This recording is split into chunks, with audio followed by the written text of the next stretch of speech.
भूतिया बंगला, जहां दरवाजे रात में सांस लेते हैं। कहते हैं हर शहर में एक ऐसा घर होता है जो नक्शे में तो दिखता है, लेकिन जिंदगी में नहीं जाना चाहिए। हमारे शहर के बाहरी इलाके में भी ऐसा ही एक पुराना बंगला था। लोग उसे बस एक नाम से जानते थे।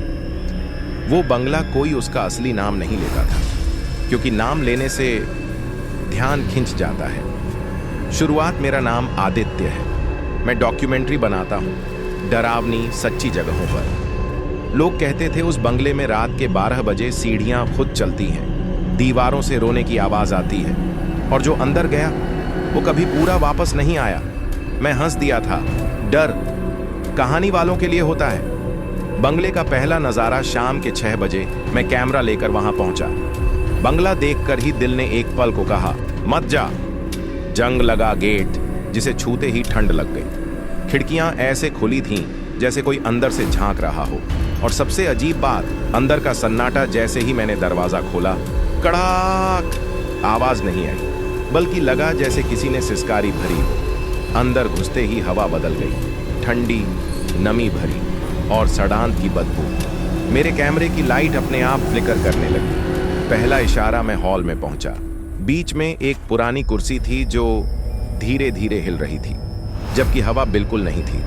मैंने कैमरा झूम किया, तभी थक थक थक ऊपर से किसी के चलने की आवाज आई। मैंने चिल्लाकर पूछा, कौन है वहां? कोई जवाब नहीं, लेकिन कदमों की आवाज अब सीढ़ियों की तरफ बढ़ रही थी। सीढ़ियां लकड़ी की थीं।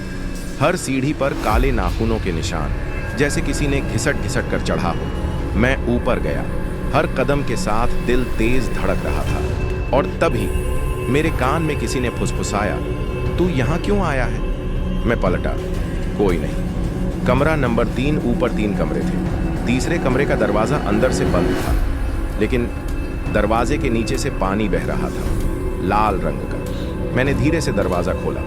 अंदर का मंजर कमरा पूरा खाली था। बीच में एक टूटा हुआ आईना।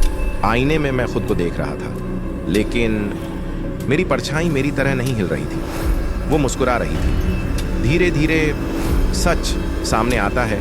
आईने से एक आवाज आई, तू भी यहीं रहेगा?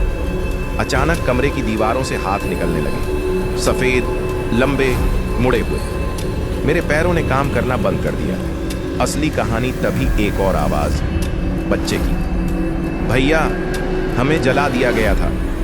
दिमाग में तस्वीरें घूमने लगी। सालों पहले इस बंगले में एक परिवार रहता था।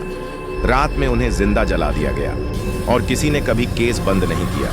भागने की कोशिश में नीचे भागा, लेकिन सीढ़ियां अब ऊपर जा रही थीं। दरवाजा गायब था, खिड़कियां और दीवार बन चुकी थीं, और तभी पूरा बंगला हंसने लगा।